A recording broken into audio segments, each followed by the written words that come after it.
नमस्कार मंडळी, तर स्वागत आहे तुमचं आपल्या यूट्यूब चॅनलमध्ये. तर कसं आहे ना मंडळी, आज आहे आमची ॲनिव्हर्सरी.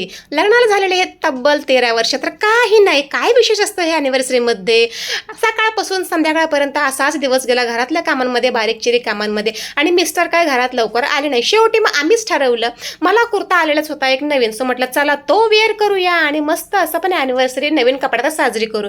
मग नवीन कुर्ता वेअर केला, चहा मस्त बिस्किट वगैरे घेतलं आणि मिस्टरांसाठी सुद्धा मी नवीन एक शर्ट मागवला होता, तो व्हाईट कलरचा. त्यांना म्हटलं हा घाला. जेव्हा बघू तेव्हा त्यांचा तो फेवरेट दुसरा लाइनिंगवाला शर्ट ते घालून इकडे तिकडे मिरवत असतात. तर त्यांना थोडंसं आश्चर्य वाटलं की माझ्याकरता कसा काय हिने शर्ट मागवला. तर म्हटलं मागवलाय ॲनिव्हर्सरी माझ्या लक्षात आहे. तुमच्या तर 13 वर्षामध्ये कधी एकदाही लक्षात नव्हती, पण माझ्या नेहमी लक्षात असते. तर यावेळेला कसं सोन्याहून पिवळं म्हणजे आपल्याला आता पार्सल येत आहे, तर म्हटलं नवऱ्यासाठी सुद्धा मागवूया. भले मी नेहमी स्वतःसाठीच मागवते, पण नवऱ्याकरता मागवायला एक काय हरकत नाही. लास्ट टाइम एक पिंक मागवला होता ना, आता जरा व्हाईट कलरचा शर्ट मागवला, सो त्यांना व्हाईट कलर आवडतो म्हणून. तर म्हटलं जा पहिले आणि वेअर करून या. पण त्यांना काही विश्वास बसेना माझ्यावर. ते सुद्धा वर खाली असे जरा बारीक नजरेने बघत होते की नक्की मलाच मागवलाय का दुसऱ्याचा कोणातरी उचलून आणलाय. तर म्हटलं नाही, तुमच्याकरताच मागवलंय. पोरांनी सुद्धा पप्पांना सांगितलं की नाही पप्पा, त्या दिवशी आम्ही स्वतःहून तुमच्याकरता ते चेक करत होतो, तुमच्यासाठी चूज करत होतो, पण पांढऱ्या कलरमध्ये काय चूज करायचं, घाला पटकन. मग त्यांनी कसा हा वेअर केला आणि झाले बघा असे ढाण्या वाघ.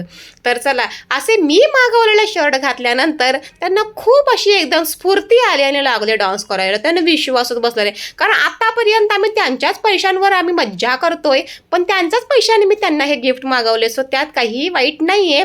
पण मी मागवल्याचं म्हटल्यावर जिया म्हणते मी मागवलं, कारण त्या दोघींनी सुद्धा चॉईस करण्यात मला हेल्प केलेली होती. असं त्याला काय होते. पण ॲनिव्हर्सरी पण सगळेजण म्हणतात की लग्नाचा वाढदिवस म्हटलं तर काही विशेष. तर म्हटलं चला जाऊया बाहेर फिरायला. ये पप्पाने फायनली संध्याकाळी 6 वाजता गाडी काढलेली आहे बाहेर. दुपारी दिवसभर काय ते घरी लवकर आले नाही, पार 5 वाजता आले. चहा नाश्ता झाल्यावर मग 6 वाजता मी घराच्या बाहेर निघालो. मग म्हणता आपण इकडे जाऊ, आपण तिकडे जाऊ, आपण हे खाऊया, आपण ते करूया, आपण इथे फिरूया. पण इव्हनिंग झाल्यामुळे काही जास्त फिरता आलं नाही. पण त्याने प्रत्येक हॉटेलला पालती घातली, पण आम्हाला कुठल्याही हॉटेलमध्ये हा माणूस घेऊन गेला नाही. नको इथं बरोबर नाही, नको तिथं बरोबर नाही. असं करता बघा अंधार व्हायची वेळ आली. चिमूने सुद्धा वैताग आला, पप्पा नुसती पाणीपुरी तरी खाऊया. दीदी म्हणाली पप्पा शेवपुरी तरी खाऊया, पण पप्पा काय ऐकना. शेवटी संध्याकाळ झाली आणि नुसतंच पप्पा काय म्हणाले माहितीये, तुम्हाला कोणी फिरायचं होतं ना, फिरवलं. अख्खा ठाणा आम्ही नुसतं गाडीवर गरगर फिरत होतो. आणि शेवटी त्यांच्या कामाला जायचा वेळ झाला होता. मग असं गरगर फिरवून शेवटी आम्ही माघारी घरी आलो. घरी टाळा उघडून पप्पाला बसवलं घरात आणि आम्ही आपल्या घराच्या शेजारी डेअरी होती, त्या डेअरीवाल्याकडे गेलो. म्हटलं चला 2 आता आईस्क्रीम आणूया बटरस्कॉच. मला तर लय राग आला होता, म्हणून मला आईस्क्रीम खायची सुद्धा इच्छा नव्हती. मग काय 2 कॉर्नेटो आईस्क्रीम दिले चिमूला आणि एक जियाला. आणि त्यात म्हटलं आता मिरिंडा घेते, माझं डोकं तरी जरा थंड होईल. मग मिरिंडा घेतला तर जिया म्हणते अय्या तुला आईस्क्रीम नको, मग आमची तू शेअर करायची नाही. बरं म्हटलं नाही, तुम्हा दोघांची मी बिलकुल शेअर करत नाही, तुम्ही दोघीच खावा. मी मिरिंडा पिणार आणि माझं डोकं शांत करणार. कसं असतात आपले मिडल क्लास सगळे हस्बंड असेच असतात. फिरवतो म्हणणे फिरतात, काय ते सॉरी फिरवणे म्हणे फिरवतात आणि घरा परत घरीच माघारी तिथनंच कुठनं तरी फिरवून घेऊन येतात. तर जाऊया घरी. आता घरी बसले आमचं हनी, जायचं आहे त्यांना कामाला. त्यांना पण जरा 2 घोट गळ्यात टाकते मिरिंडा. स्वतःसाठी घेतलाय खरं, पण आता एकटीनं मी पिणं बरोबर नाही, कारण ॲनिव्हर्सरी दोघांची आहे की काय माझ्या एकटीची नाही म्हटलं, म्हणून जाऊ द्या. तर चिमुनी जियाने काही मला आईस्क्रीम देणार नाही सांगितलं होतं. मी टपली होती त्यांच्या आईस्क्रीमवर, पण काय करणार, दोघं तयारसुद्धा नव्हते. म्हटलं घरी गपचूप चला. त्यांना काही मी असं माझ्या डोक्यातलं सिक्रेट काय सांगितलं नाही. मग घरी आल्यावर असं मस्त मी मिरिंडा प्यायले आणि जरा डोकं शांत केलं. डोकं शांतच होतं, कारण दुपारचं जेवण आहे माझं बरं शिल्लक. नेहमी मी हातच्या राखून असते, मग काय मला टेन्शन नाही. ते मिस्टराने सुद्धा घरचाच भात खाल्ला, तर मी सुद्धा मागाशी खाल्लेलं आहे.